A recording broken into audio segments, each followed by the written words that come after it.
महंगाई के आंकड़े आ गए हैं और इस बार के रिटेल महंगाई के आंकड़े इसलिए खास हैं क्योंकि नई सीरीज़ का ये पहला आंकड़ा है। जनवरी में सीपीआई न्यू सीरीज़ का जो महंगाई का आंकड़ा आया है वो है 2.75%। ये ताज़ा आंकड़े नई सीरीज़ के हैं। महंगाई के इसमें बहुत कुछ बदलाव हुआ है, ये हम आपको बताएंगे अभी। और जनवरी में नई सीरीज़ के सीपीआई के आंकड़े 2.75% आए हैं, जबकि अनुमान था 1.33% का। तो अनुमान के मुकाबले ये आंकड़ा बढ़ के आया है और खाद्य महंगाई दर 2.13% यहाँ पर देखने को मिल रही है।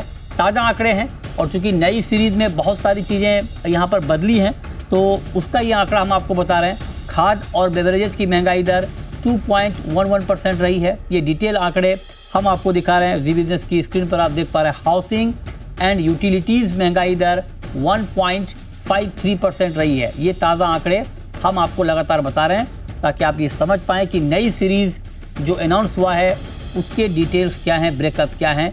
तो ये आपकी स्क्रीन पर इस वक्त नई सीरीज़ के सीपीआई महंगाई के आंकड़े। इस पर बात करने के लिए हमारे साथ जुड़ रहे हैं senior economist Subrata Mukherjee. Sir, बहुत स्वागत है आपका जी बिजनेस पर। और ये नई सीरीज़ का पहला आंकड़ा आया है सीपीआई महंगाई का। पहला कमेंट आपका क्या है सर इस पर? Thank you Mithun ji, thank you for having me. तो पहले तो ये आंकड़ा हम लोग का अनुमान से थोड़ा सा ज्यादा है। हम लोग का अनुमान था अराउंड 2.5% के आसपास। बट दो रीजन मैं देख रहा हूँ। एक है फूड इन्फ्लेशन अभी डिफ्लेशन से निकल गया है। तो पहले जो दिसंबर में जो था वो डिफ्लेशन में था फूड इन्फ्लेशन, तो अभी वो 2% के आसपास आया।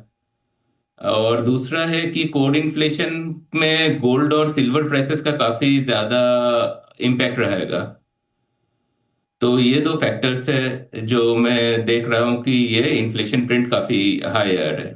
ओके। प्लस ये फाइन प्रिंट भी देखना पड़ेगा, जो नया सीरीज आया है वो भी थोड़ा बहुत इम्पैक्ट किया होगा ये रीडिंग को। अगर सर नए सीरीज को आप हमारे ऑडियंस को समझा पाएं कि इसमें क्या क्या बदला है और इसमें किन किन आंकड़ों को किस तरह से देखना चाहिए।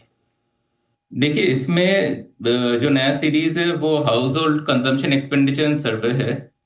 उसके हिसाब से वेट्स चेंज किया गया है।